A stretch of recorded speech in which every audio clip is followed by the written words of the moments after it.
তিপ্রামথার দাবি পূরণ করছেন মাননীয় মুখ্যমন্ত্রী প্রফেসর ডাক্তার মানিক সাহা।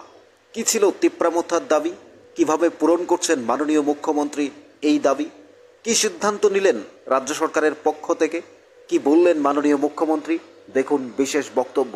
তারপর এ নিয়ে আলোচনা করব আপনাদের সাথে। আগে মাননীয় মুখ্যমন্ত্রী প্রফেসর ডক্টর মানিক সাহা কিভাবে তিপ্রামথার দাবি পূরণ করছেন এবং মাননীয় মুখ্যমন্ত্রীও কিভাবে এই বিশেষ সিদ্ধান্ত গ্রহণ করলেন, একবার শুনুন কি বলছেন মাননীয় মুখ্যমন্ত্রী তার বক্তব্য। না দেখুন, কেন্দ্রীয় সরকার তো একটা ডিসিশন নিয়েছে যে যারা 2014 ডিসেম্বর পর্যন্ত যারা পাকিস্তান, বাংলাদেশ, আফগানিস্তান এইসব জায়গা থেকে যারা ধর্মীয় সন্ত্রাসের শিকার, তারা যদি ভারতবর্ষে আসে এবং তাদেরকে কিন্তু মান্যতা দেবে, এরপরে যারা আসবে তাদের মান্যতা দেওয়া হবে।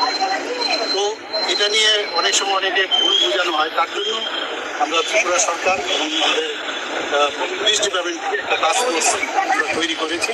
এইরকম কেউ আছে কাজটা কি থাকে, কাজটা তো এরকমই, কোথাও কোনো এরকম অনুপ্রবেশ আছে কিনা বা 2014 পরে আছে কিনা কোনো লোক, তো এই বিষয়গুলো ওরা টোটালি দেখবে এবং রিসেন্টলি কোনো অনুপ্রবেশ আছে কিনা। না দেখুন, কেন্দ্রীয় সরকার তো একটা ডিসিশন নিয়েছে যে যারা 2014 ডিসেম্বর পর্যন্ত যারা পাকিস্তান, বাংলাদেশ, আফগানিস্তান এইসব জায়গা থেকে যারা ধর্মীয় সন্ত্রাসের শিকার, তারা যদি ভারতবর্ষে আসে এবং তাদেরকে কিন্তু মান্যতা দেবে, এরপরে যারা আসবে তাদের মান্যতা দেওয়া হবে। তো এটা নিয়ে অনেক সময় অনেকে ভুল বোঝানো হয়, তার জন্য আমরা ত্রিপুরা সরকার এবং আমাদের পুলিশ ডিপার্টমেন্ট থেকে একটা টাস্ক ফোর্স তৈরি করেছি। এইরকম কেউ আছে কাজটা কি থাকে, কাজটা তো এরকমই, কোথাও কোনো এরকম অনুপ্রবেশ আছে কিনা বা 2014 পরে আছে কিনা কোনো লোক, তো এই বিষয়গুলো ওরা টোটালি দেখবে এবং রিসেন্টলি কোনো অনুপ্রবেশ আছে কিনা এই বিষয়গুলো সব দিক দেখবে। কি বললেন মাননীয় মুখ্যমন্ত্রী, তার বিশেষ বক্তব্য আপনারা শুনলেন। রাজ্য জুড়ে আন্দোলন, দাবি ছিল তিপ্রাসার, অর্থাৎ তারা আন্দোলন করেছে যে অনুপ্রবেশকারীদের বের করে দিতে হবে এই রাজ্য থেকে, এবং অনুপ্রবেশকারীরা অর্থাৎ যারা অবৈধভাবে অনুপ্রবেশ করেছে, বাংলাদেশ থেকে এসেছে, তাদের খুঁজে বের করতে হবে, তাদেরকে এই রাজ্য থেকে বের করে দিতে হবে। এই নিয়ে রাজ্য জুড়ে সরব উপস্থিতি। মহারাজ প্রদ্যুৎ কিশোর তার তিপ্রামথা দল আন্দোলন করে যাচ্ছে, জমায়েত করে যাচ্ছে, একের পর এক র্যালি করে যাচ্ছে। ভারত সরকারেরও নির্দেশ আছে 2014 আগে যে সমস্ত বাংলাদেশিরা ত্রিপুরা সহ পশ্চিমবঙ্গ, ভারতবর্ষের বিভিন্ন রাজ্যে প্রবেশ করেছে, তারা এই ভারতবর্ষে থাকতে পারবে এবং তারা বৈধ নাগরিক হিসাবে স্বীকৃতি পাবে।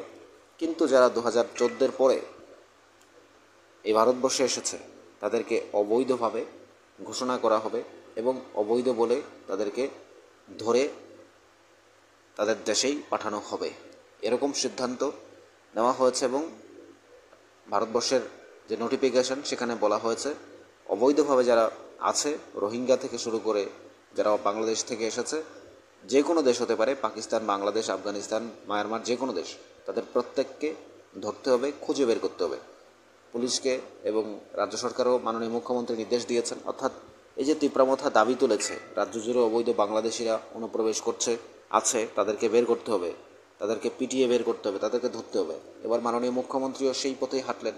মাননীয় মুখ্যমন্ত্রী, এক কথা বলা যায়, আমাদের রাজ্যের তো এটা শুধু তিপ্রামথারই দাবি নয়, এটা প্রত্যেকের দাবি ছিল, এটা গুরুত্বপূর্ণ দাবি, এটা বিজেপি সরকারেরও দাবি ছিল, তারাও বলেছিল যে অবৈধ বাংলাদেশিদের বের করা হবে, ধরা হবে।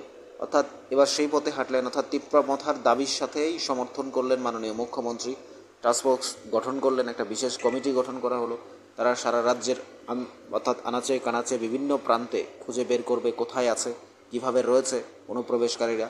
2014 আগে হোক পরে হোক, তারা যারা এসেছে তাদের ডকুমেন্টস কোথায় কী রয়েছে সব কিছু দেখে, কারণ কিছু টাকার বিনিময়ে প্রতিদিন এই ভারতবর্ষের বিভিন্ন প্রান্ত দিয়ে, বিশেষ করে ত্রিপুরা রাজ্য, পশ্চিমবঙ্গে, এই সমস্ত আসাম, যে সমস্ত রাজ্যের সঙ্গে বাংলাদেশের সীমান্তবর্তী রয়েছে, যেহেতু আমাদের ত্রিপুরা রাজ্যের 3 দিকেই সীমান্ত রয়েছে, এই জায়গা দিয়ে কিছু অবৈধ অপদার্থ দালাল চক্রের মাধ্যমে বাংলাদেশিরা প্রবেশ করছে ভারতবর্ষে, বিভিন্ন জায়গায় যাচ্ছে, অর্থাৎ প্রতিদিন ধরা পড়ছে।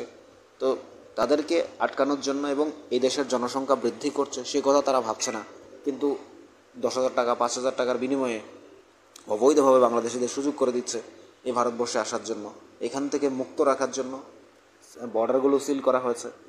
কিন্তু যে সমস্ত জায়গায় নদী রয়েছে, যে সমস্ত জায়গায় বর্ডারের এখনও তারকাটা দেওয়া হয়নি, সেসব জায়গা দিয়ে তো এই অপদার্থ কিছু অশিক্ষিত, কিছু মূর্খ বলা যায়, যারা দেশকে নিয়ে কোনো ভক্তি শ্রদ্ধা নেই, তারা কিছু বাংলাদেশি লোককে এভাবে সুযোগ করে দিচ্ছে। কিন্তু পুলিশও বিএসএফ থেকে শুরু করে প্রত্যেকে তৎপর রয়েছে তাদেরকে ধরার জন্য। তাদেরকে ধরে নিশ্চয়ই এই অবৈধ অনুপ্রবেশকারীদের সাথে সাথে তারাও শাস্তি পাবে, এবং অবৈধ অনুপ্রবেশকারী কারা কোথায় লুকিয়ে রয়েছে, তাদের কীভাবে রেখেছে, সেগুলোও নিশ্চয়ই করে শাস্তি পাবে। তো মাননীয় মহারাজ প্রদ্যোৎ কিশোর দেববর্মন তিপ্রা মথাকে নিয়ে যে আন্দোলনের রূপরেখা তৈরি করেছে, বা রাজ্য জুড়ে যে কথা বলা হচ্ছে যে তিপ্রা মথার যারা রাজনৈতিক নেতা রয়েছেন তারা যে আন্দোলন করছেন যে অবৈধ অনুপ্রবেশকারীদের বের করতে হবে, খুঁজে বের করতে হবে, তাদেরকে বাংলাদেশে পাঠাতে হবে, তো সেই পথে মাননীয় মুখ্যমন্ত্রী এবার শিলমোহর দিলেন। তিনিও সেই পথেই হাঁটলেন, এবার সরাসরি অনুপ্রবেশকারীদের নিয়ে কথা বললেন, অর্থাৎ তিপ্রা মথার দাবি এবার পূরণ হচ্ছে বলেই মনে হয়। আমরা আরও একবার দেখি মাননীয় মুখ্যমন্ত্রী কি বলছেন তার বিশেষ বক্তব্যে, কারণ এই বক্তব্য প্রত্যেকেরই শোনা উচিত। যারা 2014 ডিসেম্বর পর্যন্ত যারা পাকিস্তান, বাংলাদেশ, আফগানিস্তান এইসব জায়গা থেকে যারা ধর্মীয় সন্ত্রাসের শিকার, তারা যদি ভারতবর্ষে আসে এবং তাদেরকে কোনো মান্যতা দেবে